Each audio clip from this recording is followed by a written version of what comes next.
How do you surprise Magnus Carlsen in the opening? That is exactly what Jan Nepo did in the World Championship match. But then did he get a nasty surprise straight back? Welcome to the most important match of the year between Magnus Carlsen and Jan Nepo, Russian number 1, world number 4.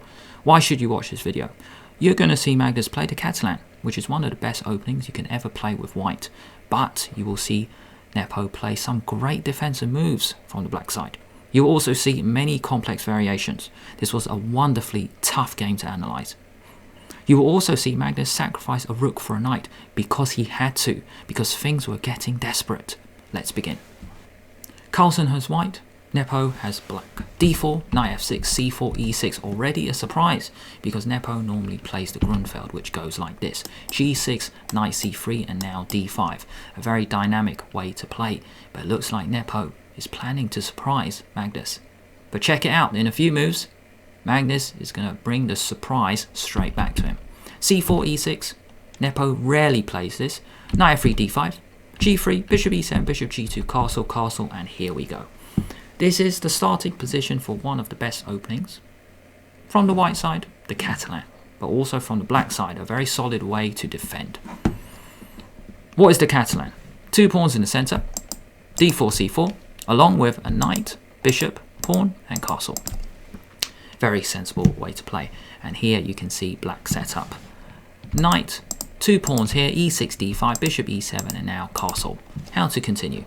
Black now takes in the center with d takes c4, queen c2. Magnus plans to get the pawn back straight away, but Nepo protects it with b5. This opens up the diagonal for the beautiful Catalan bishop.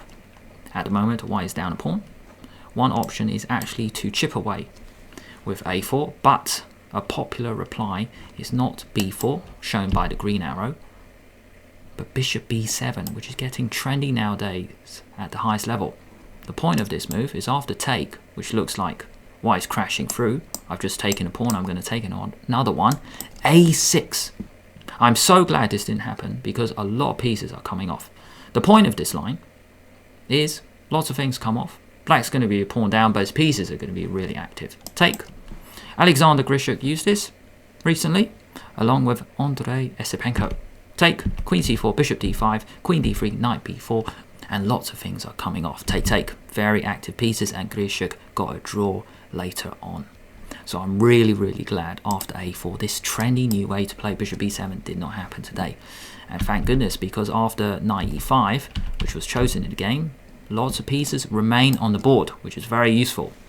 Knight e5, you open up the bishop. c6 is played. Knight d5 was another option, but we're going to see that very soon. c6. And the cool thing is, one way to play is not to grab this pawn. Chip away at the structure with a4.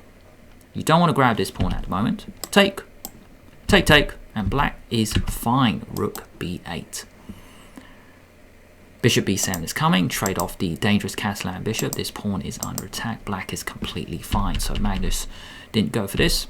Chipping away at the structure with a4 now. Big difference, you can't play bishop b7, just like I mentioned a few moves ago, because a takes b5 and this diagonal is on fire, so no. After a4, Anishgiri tweeted, Jan's team will be kicking themselves for missing this option.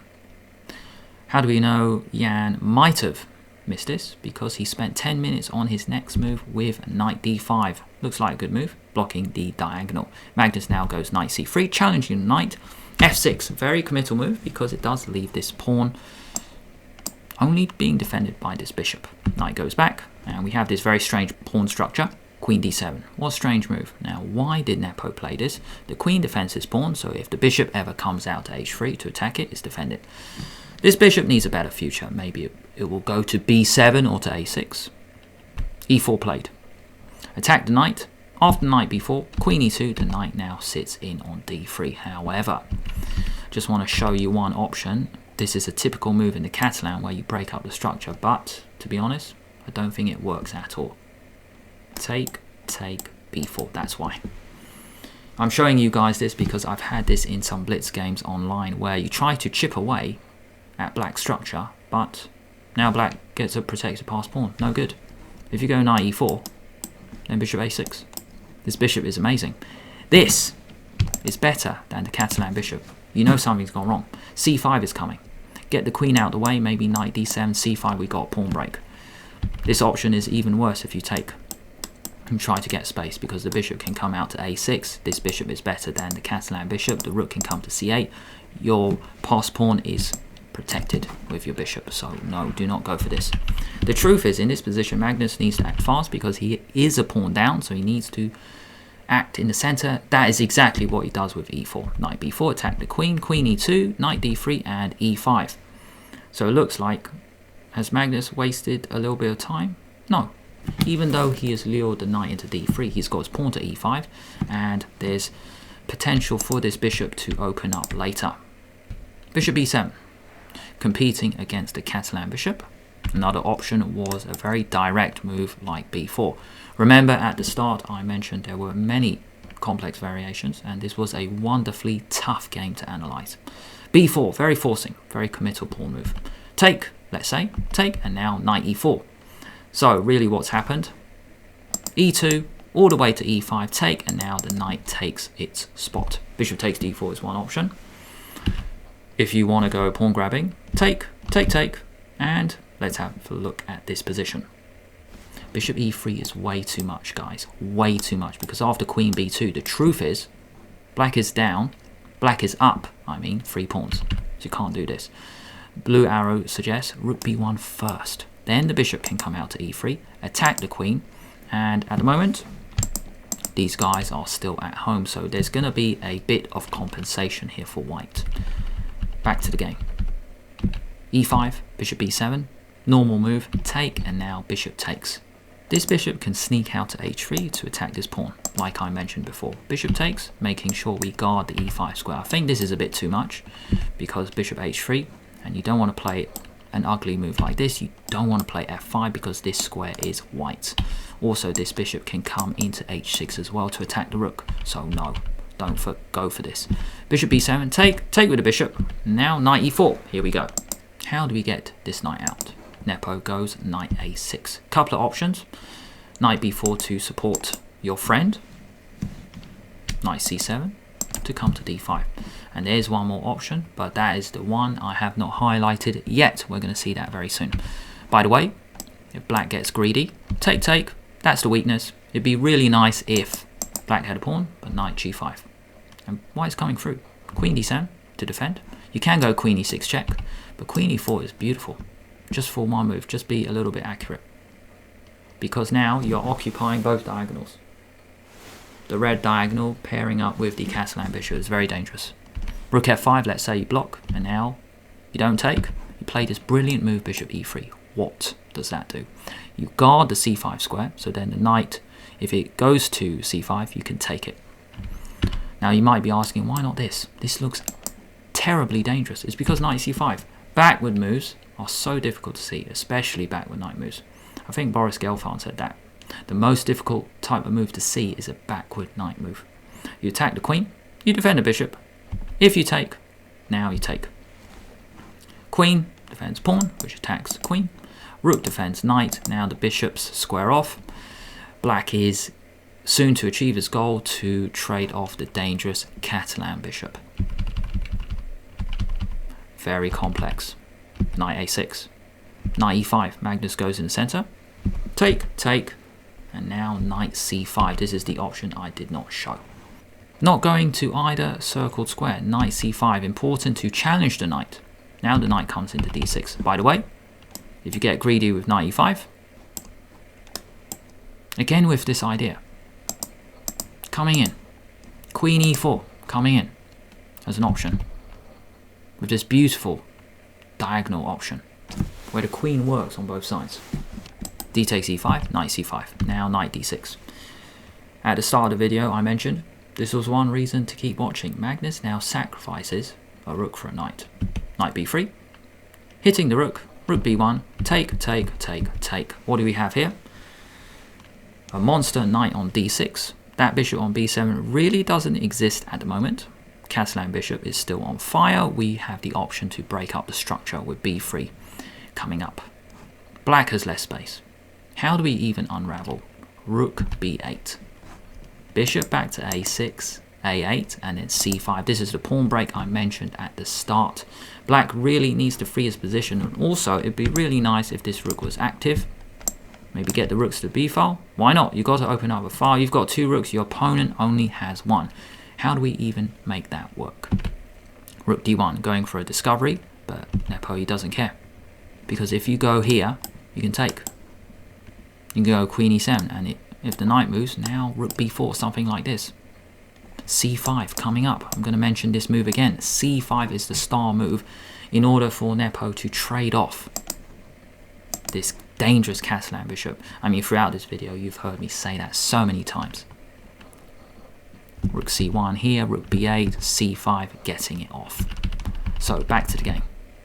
Bishop e4, c3, what a move. What a move. When I first saw this, I thought, what is the point in just chucking pawn? Just a small deflection. If you take, b4 is one option. Take, and now the b file is open up for the rooks. We're going to have c5. That's one option. Later, you're going to see Nepo play this capture. So after c3, Magnus goes queen c2 first, attacking h7. So you stop it with g6, and then he takes with a pawn. And now Nepo chooses to open the b file with this capture. Take, rook d8, rook a1, and c5. Here we go. Star move. The star move of the game, finding a way to trade. With c5, the queens now face off. There's a trade. Magnus has to keep the queens on. He's down. A knight for a rook. So queen c4, take. Knight f6 check, wins the house. So king in the corner. And now knight back to d6 at the moment. Knight for a rook, 5 pawns each. But this knight is going to restrict black's moves. So knight e6 cuts off the queen and the rook. Very important move. Rook b6. Queen takes c5. There was no way to defend it. If you go here, you lose this pawn. Knight f7 check, too dangerous. If you go here, still the same, and if you, there's no other move. Queen c6. Oh, there was check as well. So queen c5, rook b8, finding a way to trade. Finally, Nepo manages to get both rooks on the b file. Just a source of counterplay. King g2, no trade. a6, king h3, going for a walk. Nigel Short made this tweet. This king going on a run, reminding him of his famous game. One of the most famous games in chess, Short versus Timan, where he got his king all the way to h6 along with the queen and then gave checkmate. What a game. Cool tweet from Nigel. Rook c6, queen d4, king g8, c4. Queen c7, and now queen g4, finding a way to attack a weakness. Nepo now understands this knight is just so strong, time to give it back. Take. 4 pawns each, c5, as a deflection. One option is queen c6, just to make sure you defend everything. This was one way to continue. Maybe he didn't like it because of queen c4. But after c5, take, check. King g7, take, looks very dangerous, but Nepo now plays a star move, rook f8. Looking at the blue arrows, all the squares are guarded from all good checks. The queen guards a7, e7, e5. The rook guards the entire f file. Can't step the king back because not only that, queen and rook attack the f2 pawn. So rook f8 I think is a star move. f4, so one way to defend a pawn is to push it, but now queen f5 check. Here we go. Queens now come off, take. 3 versus 2 is a rook endgame at the highest level, very likely to be a draw. Check, king goes back, a lot of shuffling, no trade of rooks. King h6, rook back, g4, 3 versus 2, check, take, check, back, g5. Now it's 2 versus 2, and rook a4 is another accurate move.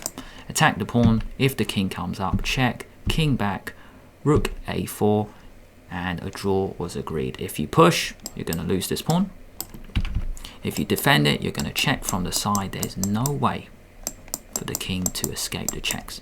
And if you can't escape, it will be a threefold repetition from the checks. Rook endgame, 2 pawns each, sometimes games end like this at the highest level. So overall, a very, very complicated game. This is the end of game 2. 2 draws each, 1-1. We go into game 3 tomorrow. How to play the Catalan is the next video I suggest you watch. I feel it's a nice recommendation following on from this. Check it out if you want to learn how to play it from the white side. However, if you don't like that choice, you might like YouTube's selection.